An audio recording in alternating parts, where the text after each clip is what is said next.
लगाकर हम सबको सुन रहे हैं, इससे मेरे जैसे पत्रकार को बहुत हौसला मिलता है। यहाँ सामने मैं देख रही हूँ चमचमाते दमदमाते चेहरे भी हैं।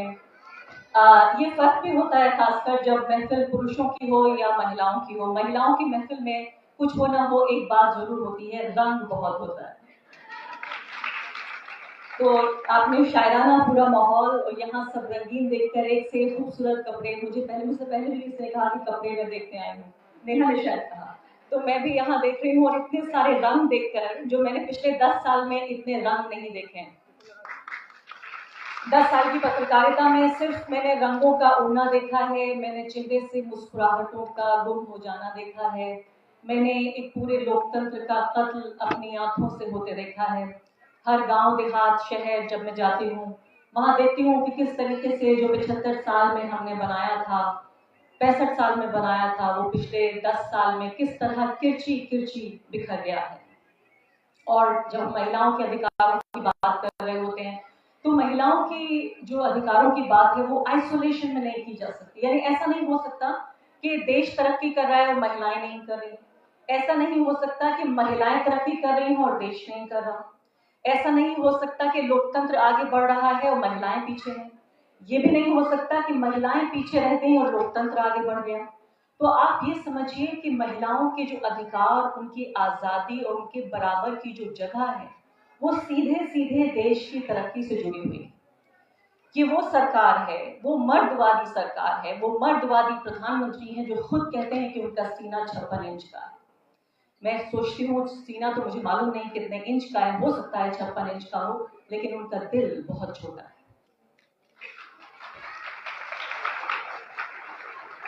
तो ये छोटे दिल वाली सरकार, जिसमें न सिर्फ अपने जैसे लोग, अपने जैसे मर्दवादी लोग, अपने जैसी पहचान के लोग, अपने जैसी भाषा बोलने वाले लोग, अपने जैसी विचारधारा के लोग, एक खास तरह के 5-10% लोगों के लिए ये देश बनाकर बाकी 90% देश को, ये कहते हैं कि हम 21वीं सदी में चले गए, हो सकता है 22वीं सदी की भी बात करें, और उनको 18वीं सदी में छोड़कर आगे बढ़ जाना चाहते हैं। तो महिलाओं की जो सही जगह, जो ये समझते हैं, क्योंकि ये एक ऐसा प्लेटफॉर्म है जो प्रगतिशीलता की बात करता है, ये एक ऐसा प्लेटफॉर्म है ऐप का जो बात कर रहा है न सिर्फ कि महिलाओं की, बल्कि प्रगतिशील सोच वाली महिलाओं की। न इस सरकार में, उसकी योजनाओं में प्रगतिशीलता की कोई जगह है, न महिलाओं की कोई जगह। महिलाओं की जगह जो कई सौ साल पहले सोची गई थी कि सिर्फ रसोई घर और बेडरूम, किचन रूम और बेडरूम, इससे ज्यादा महिलाओं की जगह इस सरकार की किसी नीति में नजर नहीं आती।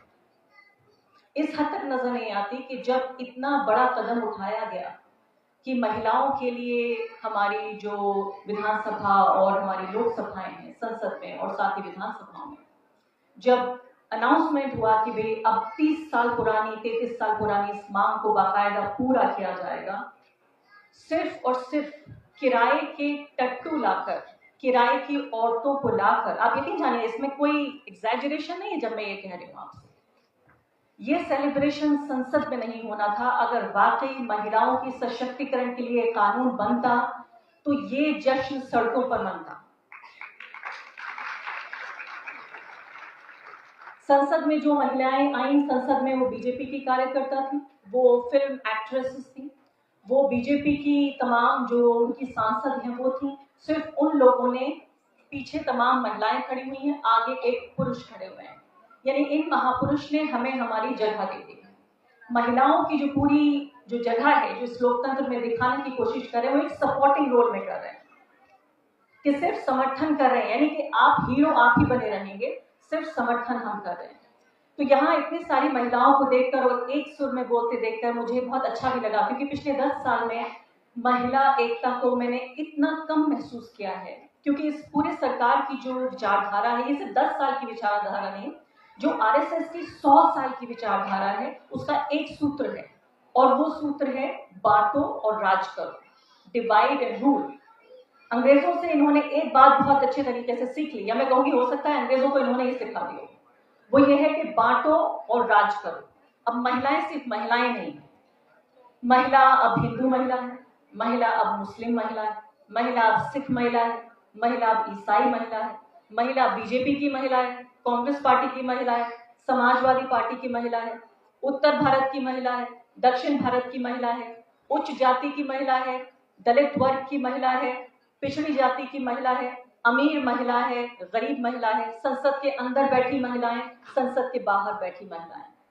अब आप मुझे एक ऐसा उदाहरण, मैं 3 मांगने जा रही थी, एक ऐसा उदाहरण दीजिए जो मोदी सरकार की जो महिला मंत्री हैं उन्होंने कोई एक ऐसा कदम उठाया हो जिससे देश की 4 महिलाओं को फायदा हुआ। आप में से किसी को कोई फायदा हुआ इस सरकार से?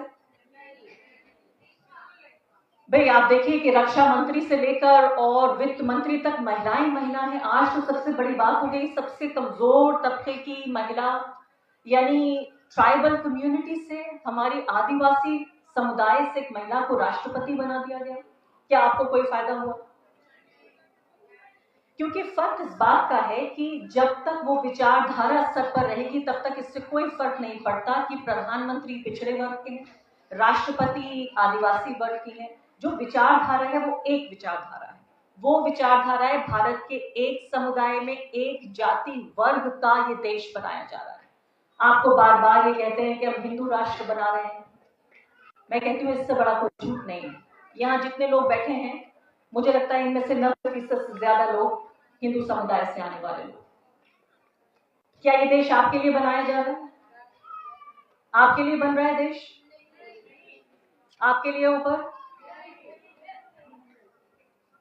ये देश हिंदू राष्ट्र के कवर में इस देश को ये सिर्फ एक ब्राह्मण राष्ट्र, एक ब्राह्मणवादी राष्ट्र बनाना चाहते हैं। क्योंकि इसमें ऐसा भी नहीं है कि सिर्फ सारे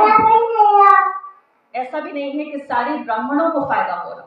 ब्राह्मणवाद यानी एक जो समुदाय है, एक जो जाति वर्ग है, उसकी श्रेष्ठता स्थापित करने के लिए ब्राह्मण भी, इनको सारे ब्राह्मण को नहीं, इनके वाले जो ब्राह्मण, इनकी विचारधारा वाले जो ब्राह्मण, उनको फायदा पहुंचाने के लिए पूरा देश बनाया जा रहा है। अब यहाँ मैं आती हूँ कि जो 56 इंच की सरकार वाली बात होती है, 56 इंच आपने बहुत सुना होगा कि भाई मर्दवादी सरकार, लेकिन ये मर्दवादी सरकार जो अपनी पूरी राजनीति कर रही है वो कर रही है औरतों के कंधे पर बैठकर। कैसे? औरतों का इस्तेमाल कर रही है अपनी मर्दवादी, पुरुषवादी, ब्राह्मणवादी राजनीति के लिए। सबसे पहले ये लेकर आए 3 तलाक का कानून। क्या था 3 तलाक का कानून? आप कहेंगे भाई आप तो बड़ी प्रगतिशील महिला हैं, आप ऐसे कैसे कह सकती हैं, आप 3 तलाक के कानून का विरोध कैसे कर सकती हैं? मैं कहती हूँ सबसे पहले तो 3 तलाक को खत्म करने के लिए नरेंद्र मोदी जी कोर्ट नहीं गए, मुस्लिम महिलाएं कोर्ट गई थी। ये लड़ाई मुस्लिम महिलाओं की थी, महिलाओं की in general, women in general, Muslim women in particular. उन महिलाओं की लड़ाई थी जो कोर्ट गई थी, कोर्ट से उन्होंने फैसला लिया, दिलवाया। महिलाएं सालों तक कोर्ट में मुकदमा उन्होंने लड़ा और फिर फैसला आया कि भाई ये जो कानून है ये अनकॉन्स्टिट्यूशनल हो चुका है, यानी ये गैर संवैधानिक हो चुका है। इसका मतलब कि जब 3 तलाक होगी तो जब वो कानूनी रूप से वैध ही नहीं है तो उसका कोई मतलब ही नहीं है। लेकिन नरेंद्र मोदी जी को इतनी बात पसंद नहीं है, उन्होंने अब ट्रिपल तलाक को क्रिमिनलाइज कर दिया, यानी आपको सजा भी मिलेगी। तो पहले मुस्लिम पुरुष अगर महिला को तलाक देता है तो पहले तो वो तलाक नहीं मानी गई, जब वो तलाक नहीं मानी गई, जब जुर्म हुआ ही नहीं, तो सजा किस बात की? यहां पर मकसद ये नहीं था कि मुस्लिम महिला को इंसाफ दिलाना था, यहां मकसद ये था कि कितने ज्यादा से ज्यादा मुस्लिम मर्दों को जेल भेजा जा सके। एक और तरीका, एक और मैं कहूंगी चतुराई, जिसके जरिए, वैसे तो उनके पास बहुत सारे रीजंस हैं जेल भेजने के लिए, लेकिन एक और तरीका निकाल लिया कि देखिए हम प्रगतिशील लोग हैं। और सबसे हैरानी की बात यह है कि तमाम तरह की रूढ़िवादी, पिछड़ी, जातिवादी, धर्मांधता की तमाम नीतियों के बावजूद ये सरकार ये कहती है कि हम सबसे बड़े लोकतांत्रिक लोग हैं, हम सबसे बड़े महिलावादी लोग हैं, हम सबसे बड़े धर्मनिरपेक्ष लोग हैं। पूरी दुनिया में जाके कहते हैं कि मैं 140 करोड़ लोगों का नेता हूं, क्योंकि बड़ा खराब लगेगा अगर वो ये कहें कि मैं सिर्फ ब्राह्मणों का नेता हूं। फिर पूरी दुनिया में कहां इनकी जो नेतागिरी है वो कैसे स्थापित होगी, जब तक कि हम सबको इस्तेमाल नहीं करेंगे अपनी नेतागिरी के लिए। दूसरी बड़ी बात, अभी आपको लग रहा होगा सिर्फ मुस्लिम महिलाएं ही इस्तेमाल हो रही है, चलिए कोई बात नहीं, वो इनके एजेंडे के लिए इस्तेमाल हो रही है, मर्दवादी राजनीति के लिए। अब बात आती है हिंदू महिलाओं की। उन्होंने कहा कि भाई लव जिहाद पे हम कानून बनाएंगे। आपको पता नहीं मालूम है या नहीं, भारत में 1 दर्जन राज्य इस वक्त ऐसे हैं जो एक तरह से या दूसरी तरह से जिन्होंने लव जिहाद के खिलाफ कानून बनाया हुआ। आधे से कुछ राज्य कम है ऐसे जहां कानून बना हुआ है लव जिहाद के खिलाफ, चाहे आप उसको धर्मांतरण के विरोध में कानून कह लें, चाहे आप कहें कि डीएम की परमिशन लेनी पड़ेगी, एक तरह से या दूसरी तरह से। यानी ये बताना चाहते हैं कि हिंदू महिला का अपना कोई दिमाग नहीं होता, उसकी अपनी कोई समझ नहीं है। एक मुस्लिम लड़का आता है, आंखों में सुरमा लगाता है, बाइक पे बैठ के आता है और बाइक जैसे घुमा के लेके जाता है, वो उसका दिल भी साथ में ले जाता है। और मुस्लिम महिला न प्रेम समझती है, हिंदू महिला न प्रेम समझती है, न नफरत समझती है, न वो चाल समझती है, न वो पढ़ी लिखी है, न उसे जीवन का कोई तजुर्बा है। ऐसा लगता है कि हिंदू महिला और एक गाय में कोई खास फर्क नहीं। तो अब पहले मुस्लिम महिला को इस्तेमाल किया अपने एजेंडे के लिए, फिर हिंदू महिला को इस्तेमाल किया अपने एजेंडे के लिए। दोनों एजेंडा महिलाओं की भलाई के लिए नहीं था, न वो मुस्लिम महिलाओं की भलाई के लिए था, न ये हिंदू महिलाओं की भलाई के लिए है। सिर्फ मर्दवादी मानसिकता को और ज्यादा गाढ़ा करने के लिए कि महिला अपने साथी का चयन कैसे करेगी, ये भी नरेंद्र मोदी जी बताएंगे। ये सरकार तय करेगी कि महिला, हिंदू महिला अपने साथी का चयन कैसा करे। वही बड़ी बात कि देखिए आप महिलाएं जिस धर्म से आती हैं वही शादी कीजिए, जिस जाति से आती हैं वही शादी कीजिए। शिवा ने बहुत अच्छी बात कही और मैंने उससे पहले इस बारे में सोचा नहीं था कि कैसे जाति को भी बदलने का जो एक तरीका हो सकता था, ये जो इंटर रिलीजियस मैरिज है उसका स्कोप भी खत्म कर दिया गया कि चलिए आप एक धर्म में थे, दूसरे धर्म में चले गए, अब जाति की बाउंड्री टूट गई। जब धर्म चला गया तो जाति भी मेरे ख्याल से भूल गई होगी, शायद ऐसा कम होता है, तो वो भी स्कोप खत्म कर दिया गया। तो पूरे तरीके से 10 साल में, पिछले मैं कहूंगी कि 10 साल की, क्योंकि इवैल्यूएशन का वक्त भी आ गया है कि अब हम आकलन करें कि नरेंद्र मोदी के 10 साल को हम कैसे देखना चाहेंगे। अगर आप एक शब्द में मुझसे कहलवाना चाहती हैं तो मैं कहूंगी कि हाँ ठीक है, धर्मांधता है, बहुसंख्यकवाद है, हर तरह की नफरत है, हिंसा है, लेकिन एक शब्द में अगर मैं कहूं तो पिछले 10 साल भारत में महिला विरोध के लिए जाने जाएंगे।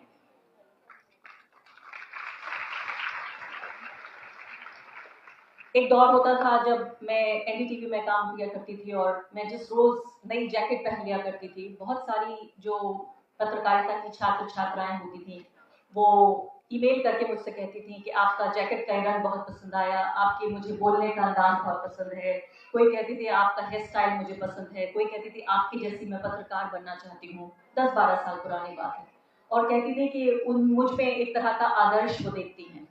आज वो महिलाएं, वो जो लड़कियां होती थी, जो स्टूडेंट होती थी, आज वो अलग अलग चैनलों में काम कर रही हैं, वो रिपोर्टर हैं और एंकर हैं, और मेरे ट्वीट को कोट ट्वीट करते हुए कहती हैं कि चुप रहो तुम आतंकवादी हो।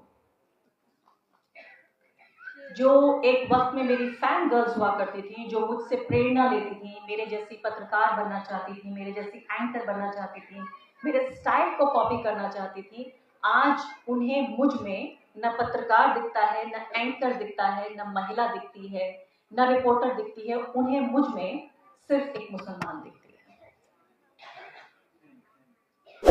इस तरीके से महिला एकता को तोड़ा गया हर बरादरी में। अब आप ये देखिए, इनको महिलाएं ऐसी चाहिए जो महिला विरोधी हो, इनको मुस्लिम ऐसे चाहिए, मुस्लिम नेता ऐसे चाहिए जो मुस्लिम विरोधी हो, इनको दलित नेता ऐसे चाहिए जो दलित विरोधी हो, इनको किसान नेता ऐसे चाहिए जो किसान विरोधी हो, इनको आदिवासी नेता ऐसे चाहिए जो आदिवासी विरोधी हो। तो इनके लिए सिर्फ और सिर्फ जो सर्वोपरि है वो उनकी विचारधारा है, उनका अपना एजेंडा है। और अफसोस की बात यह है कि इस तरह के लोग लगातार मिल रहे हैं और बन रहे हैं, मिल रहे हैं इससे ज्यादा बन रहे हैं। उत्तर प्रदेश में मैं हाल ही के दौरे में देखकर आई हूं कि मुस्लिम समुदाय में एक तबका पैदा हो गया है इस तरह के लोगों का, जो अब भाजपा के लिए सड़क पर, गली मोहल्लों में समर्थन जुटा रहा है। एक ऐसा पूरा तबका पैदा हो गया है। तो जो एलीट मुसलमान था वो सोच रहा है 10 साल हो गए सत्ता से बाहर, कब तक मैं बाहर रहूंगा, कब तक हम बाहर रहेंगे, ये तो बहुत हो गया, अब सत्ता में हिस्सेदारी चाहिए। तो वो भी जाकर उनसे मिल रहे हैं। और आप देखिएगा एक बार अगर और सत्ता में आ गए तो बहुत सारे एलिट मुसलमान उस तरफ चले जाएंगे। जो गरीब मुसलमान है उसके पास कोई ऑप्शन नहीं है। भारत की जो 80 करोड़ जनता है वो अपने रोजमर्रा के खाने के लिए वो भारत की सरकार पर डिपेंड करती है। भारत की सरकार पर निर्भर है कि उसको रोज अन्न मिल सके, उसके मुंह में खाना जा सके। इसके लिए भारत की सरकार ने ऑन रिकॉर्ड ये कहा कि हम 80 करोड़ लोगों को राशन देते हैं। ऐसे लोगों से आप ये उम्मीद करते हैं कि उनका अपना आत्मसम्मान होगा, उनकी अपनी कोई सोच होगी, उनका अपना कोई सपना होगा, उनको जीवन जीने का कोई जरिया, कोई तरीका होगा, उनको वोट देने की कोई समझबूझ भी होगी, जो अपने रोजमर्रा के खाने के लिए। और वो पैकेट्स जो आते हैं खाने के, आप देखिएगा कभी उनपे नरेंद्र मोदी जी की तस्वीर होती है, उनमें योगी आदित्यनाथ की तस्वीर होती है।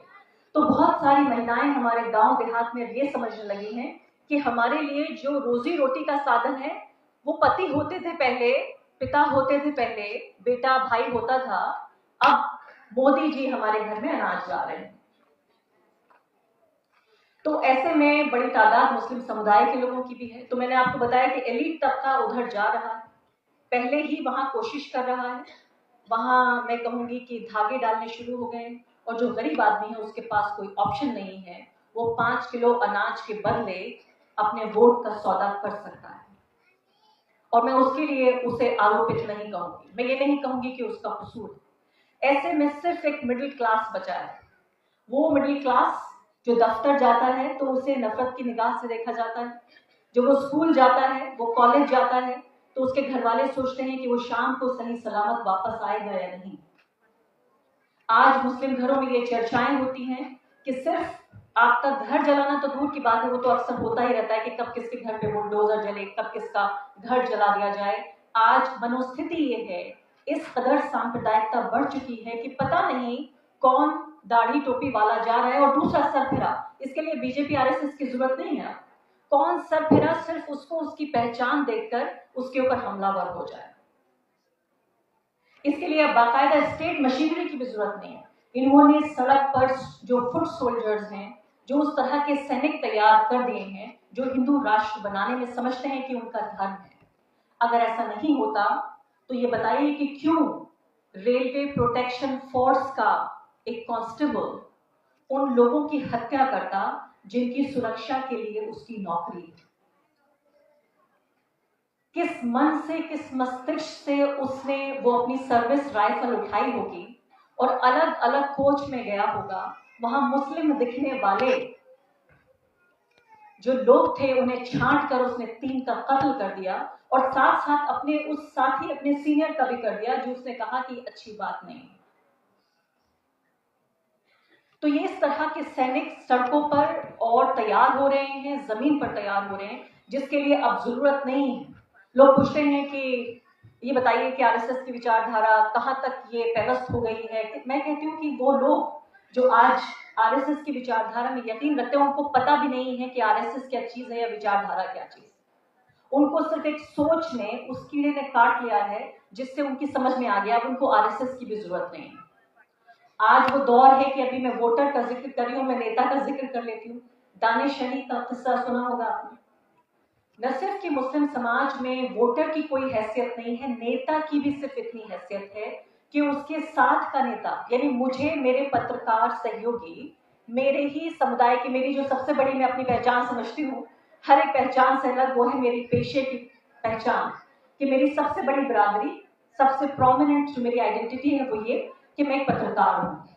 उसके बाद मैं महिला हूँ, मैं मुसलमान हूँ, मैं उत्तर प्रदेश से हूँ, मैं कुछ भी हो सकती हूँ, लेकिन सबसे पहले मैं ये समझती हूँ कि मेरी पहली पहचान ही कि मैं एक पत्रकार हूँ। जिस शिद्दत के साथ पिछले 20-22 सालों से मैंने इस पेशे को जिया है, सिर्फ किया नहीं है बल्कि जिया है। आज जिस तरह से मेरी ही सहयोगी महिला पत्रकार मुझे आतंकवादी कहती हैं ट्विटर पर, इसी तरीके से दानिश अली को उनके ही सांसद सहयोगियों ने संसद में आतंकवादी कह दिया। तो आज जो पूरे 10 साल की जो ये कोशिश है और 100 साल की आरएसएस की कोशिश और 10 साल की जो बीजेपी की कोशिश है, अंग्रेजी में एक शब्द होता है कल्मिनेशन, यानी उसका रंग दिखने लगा है। उसका नतीजा अब दिख रहा है कि 10 साल की जो नफरत है अब वो सड़कों पर आ गई है। न किसी बीजेपी की जरूरत है, न किसी आरएसएस की जरूरत है। एक किसान दूसरे किसान का दुश्मन, मजदूर दूसरे मजदूर का दुश्मन, पत्रकार दूसरे पत्रकार का दुश्मन, नेता दूसरे नेता का दुश्मन। न्यूज रूम्स में देखिए आप किस तरह के हालात हो रहे हैं। अब आप कहेंगे कि बड़ी तो बड़ी खुशी की बात है, मीडिया में हम अक्सर जिक्र करते हैं कि मीडिया में महिलाओं की जो उपस्थिति है बहुत अच्छी है। मैंने तो इस तरह के न्यूज रूम्स में भी काम किया जहां हर डिपार्टमेंट की जो चीफ थी वो महिला थी। एनडीटीवी एक ऐसा ऑर्गेनाइजेशन था जहां हर डिपार्टमेंट में जो उस डिपार्टमेंट को हेड करती थी वो महिला थी। लेकिन उस दौर से इस दौर में भी देखा है कि आज भी आप प्राइम टाइम में जब टीवी खोलती हैं तो आप ज्यादातर किसको देखती हैं? महिलाओं को देखती हैं। सूट बूट पहने हुए, आस्तीन वास्तीन चढ़ाकर तमाम महिलाएं, तो आप कहेंगी तो बहुत अच्छी बात है। लेकिन वो महिलाएं इस तरह की महिलाएं हैं कि उनका शरीर दिखता है महिला जैसा, लेकिन उनकी जो सोच है वो पुरुषवादी है।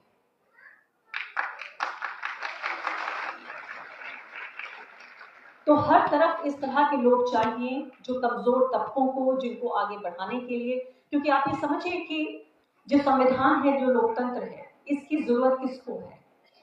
क्या आपको लगता है अंबानी और अडानी को संविधान की जरूरत है अपने अधिकारों के लिए, अपनी आजादी के लिए? नरेंद्र मोदी जी, अमित शाह या उनकी पूरी कैबिनेट या उनके सांसद या उनके नेता तमाम अमीरों को, तमाम जमींदारों को, तमाम वो लोग जो कि शहरों में पूरा जो कैपिटलिज्म है उसका फायदा उठा रहे हैं, क्या उन सबको जरूरत है संविधान की? संविधान की जरूरत है इस देश के सबसे कमजोर नागरिक। संविधान के जो अधिकार है, ये बहुत अहम बात है, इसको जरूर आप ध्यान से सुनिए कि संविधान के जो अधिकार जो हमें संविधान देता है वो अगेंस्ट द स्टेट देता है, यानी सरकार के खिलाफ। यानी यहाँ पे ये माना जा रहा है कि सरकार आपके अधिकारों को दबाने की कोशिश करेगी। जो स्टेट है वो आपके अधिकारों को दबाने की कोशिश करेगा, इसलिए संविधान है ताकि आप अपने अधिकारों की रक्षा कर सकें, क्योंकि वो एक किताब जो सारी किताबों से ज्यादा पाक किताब है आज, हिंदू के लिए, मुसलमान के लिए, सिख के लिए, ईसाई के लिए, तमाम समुदायों के लिए। क्योंकि वही एक किताब है जो तमाम धर्मों के लोगों को उनका धर्म मानने की आजादी भी देती है। उन्हें अपने अधिकारों को सुरक्षित रखने के लिए भी वही किताब है। आज सबसे ज्यादा हमला उसी किताब के ऊपर है। इसलिए मैं हमेशा कहती हूँ कि ना हिंदू खतरे में है, ना मुसलमान खतरे में है, जो खतरे में है वो संविधान है।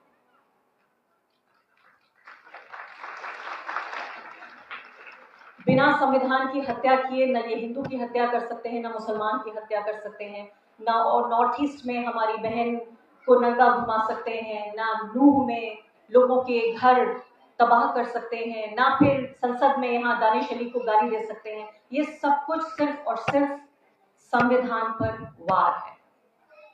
बहुत बहुत शुक्रिया आपका मुझे सुनने के लिए। यहाँ पर आपके अगर कोई सवाल होंगे इसका भी